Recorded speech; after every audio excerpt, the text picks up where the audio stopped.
Manmohan versus Modi का chapter. क्योंकि भाई नरेंद्र मोदी के हिसाब से तो कहा जाता है इनको तो कुछ नहीं आता, ना विदेश नीति आती है, ना देश चलाना आता है, ना अर्थव्यवस्था, कुछ नहीं आता है, लेकिन 8 साल से है पीएम।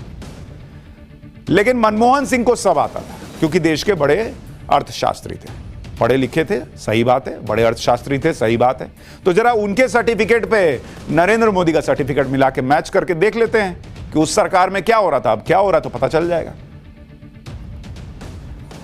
क्योंकि मनमोहन सिंह का कार्यकाल तो लोग कहते हैं ना गोल्डन पीरियड था। अब जरा आपको मनमोहन वर्सेस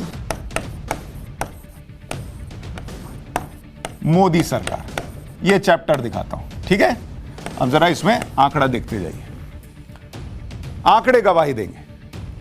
अब आपको दिखाता हूं विदेशी कर्ज, जो विदेश से कर्ज लिया गया मनमोहन सरकार के वक्त 2006 से 2013, यह है 2006 से 2013 के बीच कितना विदेशी कर्ज लिया, $270 बिलियन। ये इन्होंने 7 साल में लिया, ठीक। 2006 से 2017 के बीच मनमोहन सरकार ने $270 बिलियन का विदेशी कर्ज लिया। नरेंद्र मोदी सरकार ने कितना लिया, इन्होंने लिया $160 बिलियन।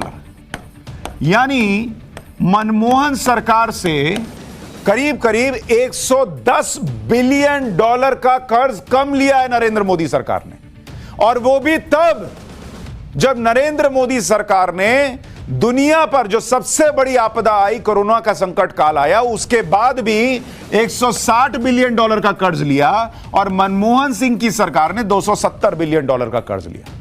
अब जब वो $270 बिलियन का कर्ज लेकर भी भारत को श्रीलंका नहीं बना रहे थे, तो $160 बिलियन का कर्ज लेने वाला भारत को कैसे श्रीलंका बना देगा।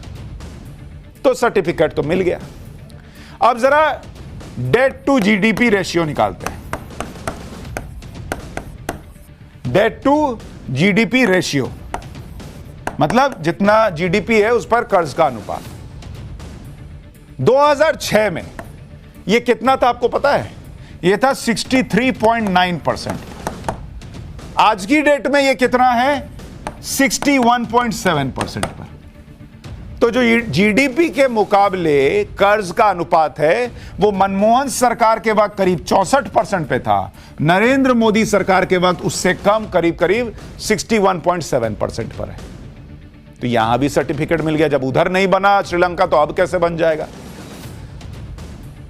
अब विदेशी कर्ज का अनुपात देखते हैं। विदेशी कर्ज का अनुपात कि उस समय के जीडीपी के मुकाबले विदेशी कर्ज का अनुपात क्या था। 2013 में 2013 में कितना था भाई, ये था 22.4% पर, और आज की डेट में कितना है, 19.9% पर। तो महान अर्थशास्त्री मनमोहन सिंह के जमाने में विदेशी कर्ज का जीडीपी के साथ अनुपात करीब 22.5% था, अब उससे करीब 2.5% कम है। तो कैसे बन जाएगा भारत श्रीलंका जब उस वक्त नहीं बना। तो यहां भी सर्टिफिकेट मिल गया कि नहीं बनेगा श्रीलंका। अब जरा आते हैं महंगाई दर। यह भी बड़ा इंपॉर्टेंट है कि भाई महंगाई दर अगर आसमान छूने लगे तब तो हो जाएगा कांड। औसत महंगाई दर जो रही 10.4% के करीब रही यूपीए सरकार के वक्त, और अभी जो यहां महंगाई दर है वो 7.04% है। और नरेंद्र मोदी के कार्यकाल में डबल डिजिट में महंगाई दर लगभग नहीं ही गई है। तो महंगाई दर भी वहां से बेहतर है, तो तब नहीं बना श्रीलंका भारत, तो अब कैसे बन जाएगा।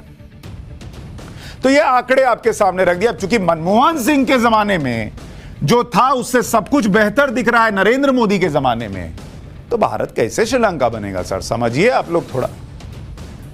तो इसका मतलब जो लोग कह रहे हैं भारत श्रीलंका बन जाएगा, वो देश में अराजकता फैलाना चाहते हैं, वो देश में डर फैलाना चाहते हैं, वो देश में लोगों के अंदर घबराहट पैदा करना चाहते हैं।